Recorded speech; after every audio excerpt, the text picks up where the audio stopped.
السلام علیکم ورحمۃ اللہ وبرکاتہ۔ درس سنن الترمذی نحمده ونصلي ونسلم على رسوله الكريم اما بعد۔ بسم اللہ الرحمن الرحیم۔ باب ما جاء فی السکتتین، یہ باب اس سلسلے میں ہے کہ نماز کے اندر دو سکتے کا جو ذکر آیا ہے۔ خاموشی،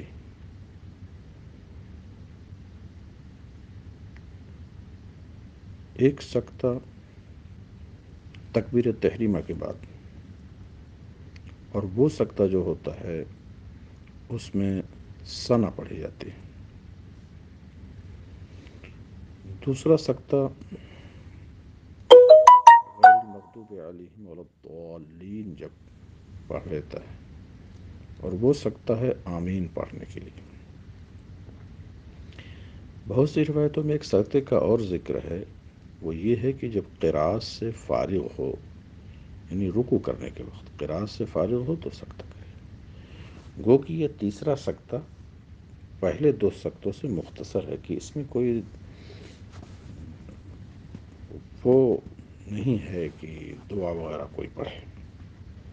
ہاں، غیر المغضوب علیہم ولا الضالین کے سکتے کے بعد آمین پڑھنے کا بھی ذکر ہے، اور یہ بھی ہے کہ امام اتنا بڑا سکتہ کرے کہ مقتدی وہ سورہ فاتحہ پڑھ سکے۔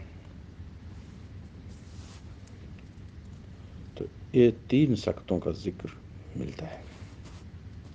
حدثنا محمد بن المثنى حدثنا عبد الأعلى عن سعيد عن قتادة عن الحسن عن سمرة بن جندب قال سکتتان حفظتهما عن رسول اللہ صلی اللہ علیہ وسلم۔ حضرت سمرہ فرماتے ہیں، سمرہ بن جندب، کہ میں نے دو سکتہ محفوظ رکھا ہے مصطفیٰ کریم صلی اللہ علیہ وسلم سے۔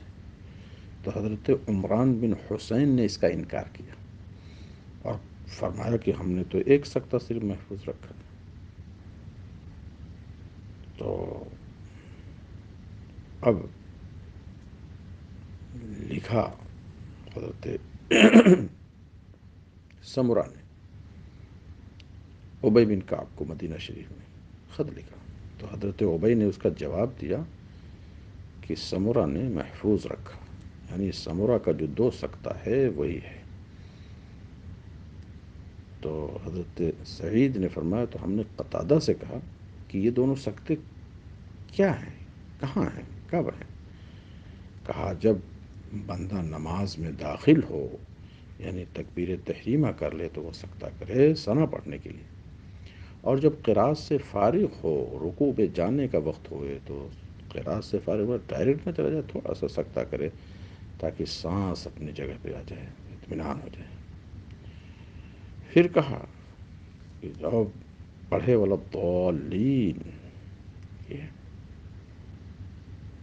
اس کے بعد یہ کہا، قراءت سے فارغ ہونے کی اس کی تشریح کر دی، اور کہتے ہیں ان کو پسند رہتا یہ کہ جب بندہ قراءت سے فارغ ہو تھوڑا سکوت کرے، حتی یتراد الیہ نفسہ، یہاں تک کہ اس کا نفس، اس کی سانس اس کی طرف لوٹ آئے، یعنی ذرا سکون ہو جائے۔ اور اس باب میں حضرت ابو ہریرہ رضی اللہ عنہ سے بھی روایت ہے۔ ترمذی فرماتے ہیں کہ سمرہ کی حدیث حسن ہے، اور یہ بہت سے علماء کا قول ہے، وہ مستحب گردانتے ہیں امام کے لیے کہ نماز شروع کرنے کے بعد سکوت کرے، یعنی ثنا پڑھے، اور قراءت سے فارغ ہونے کے بعد یا غیر المغضوب علیہم ولا الضالین سے فارغ ہونے کے بعد۔ یہی قول امام احمد، اسحاق اور ہمارے اصحاب کا ہے۔ ترمذی فرماتے ہیں ہمارے اصحاب کا یعنی محدثین کا۔ باب ما جاء فی وضع الیمین علی الشمال فی الصلاة، یہ باب اس سلسلے میں ہے کہ داہنے ہاتھ کو بائیں پر رکھ کے نماز میں، بائیں کو داہنے پر نہ رکھے بلکہ داہنے کو اوپر رکھے کہ اس کو فضل ہے۔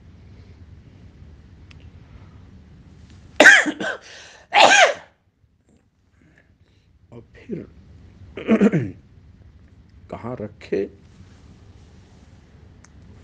تو وہابیہ کا موقف یہ ہے کہ وہ سینے پہ رکھے، اور ائمہ اربعہ میں سے کسی نے سینے کی روایت کو نہیں لیا، سب نے اس کا کیا۔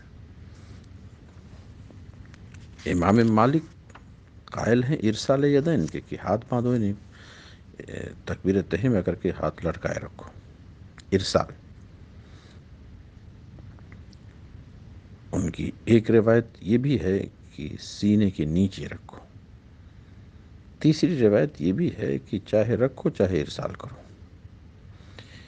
امام شافعی رحمۃ اللہ علیہ کا موقف یہ ہے کہ فوق السرہ، ناف کے اوپر رکھو، سینے کے نیچے، ناف کے اوپر۔ یہی اصل مذہب ہے شوافع کا، اور یہی کتاب الام میں ذکر کیا ہے۔ دوسری روایت ان کی یہ ہے کہ سینے پہ بھی رکھو، حالانکہ اس میں کلام ہے۔ تیسری روایت امام شافعی کی بھی ہے کہ تحت السرہ، ناف کے نیچے رکھو۔ امام احمد بن حنبل کی ایک روایت ہے کہ تحت السرہ، جیسا کہ حنفیہ کا قول ہے۔ دوسرا فوق السرہ، تحت الصدر۔ تیسری روایت ان کی بھی ہے تخیر کی۔ گویا کہ یہ اختلاف افضلیت اور مذہب مستحب کے سلسلے میں ہے، وجوب کا کوئی قائل نہیں ہے۔ تو فرماتے ہیں کہ حدثنا قتيبة أخبرنا أبو الأحوص عن سماك بن حرب عن قبيصة بن حلب عن أبيه قال كان رسول الله يؤمنا، رسول اقدس صلی اللہ علیہ وسلم ہماری امامت فرماتے تو اپنے بائیں ہاتھ کو داہنے ہاتھ سے پکڑتے، اس طور پر کہ 3 انگلیاں اوپر رہیں اور چھنگلیہ سے اور انگوٹھے سے حلقہ بن جائے۔ اس باب میں حضرت وائل بن حجر، قطیف بن حارث، ابن عباس، ابن مسعود، سہل بن سہل سے روایت ہے۔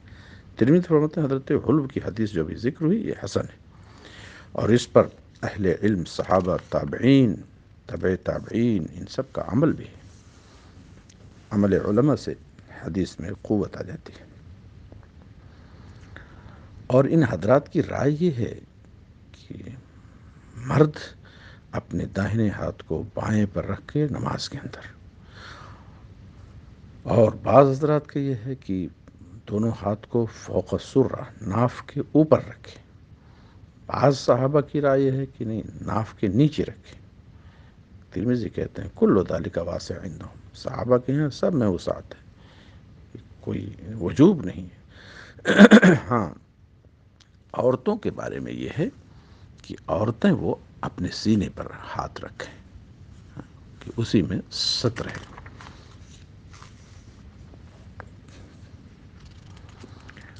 اور حنفیہ کا جو قول ہے تحت السرہ،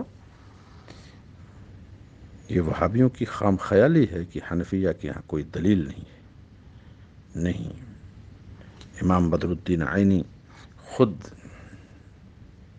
امام طحاوی، بہت سے محدثین نے بہت سی حدیثیں ذکر کی ہیں۔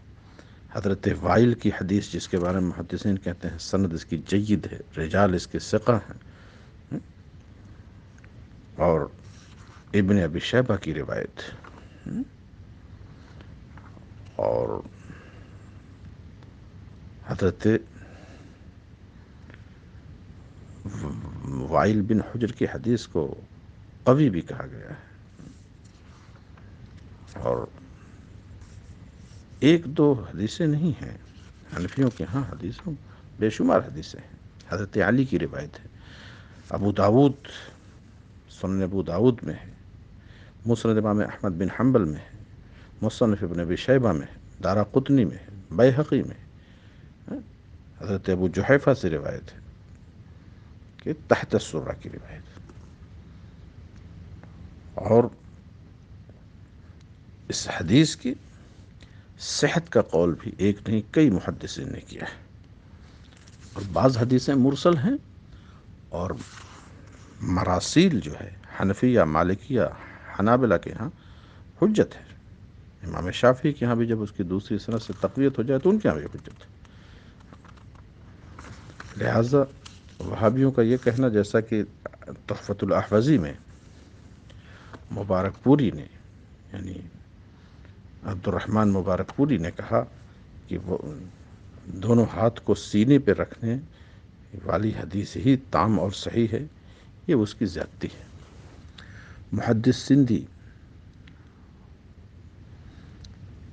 نے شرح ابو الطیب میں اور تفصیل سے اس کو لکھا ہے اور فرمایا ہے کہ یہ حدیث صحیح ہے، جو امام اعظم کا موقف ہے، اس میں جو حدیثیں آئی ہیں صحیح ہیں۔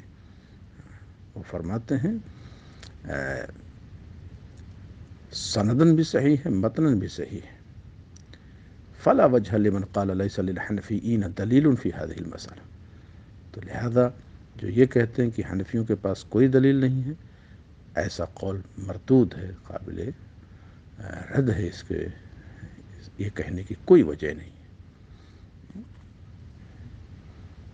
یہ جو چند کتابوں کو حوالہ ہم نے دیا ہے، اس پر باقاعدہ ابو داود تو صحاح ستہ میں تیسرے نمبر پر ہے، اس میں حدیث موجود ہے۔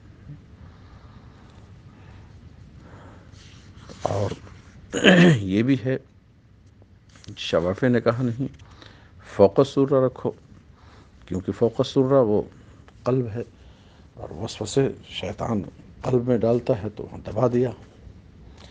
حنفیہ کہتے ہیں نہیں، تحت السرہ رکھو، کیونکہ قلب میں وسوسہ وہ نفس امارہ سے آتا ہے، وہ تحت السرہ ہے، وہیں دبا دیا کہ قلب میں آنے کی نوبت ہی نہیں آئی۔ وصلی اللہ تعالی علی النبی الکریم وعلی آلہ وصحبہ اجمعین۔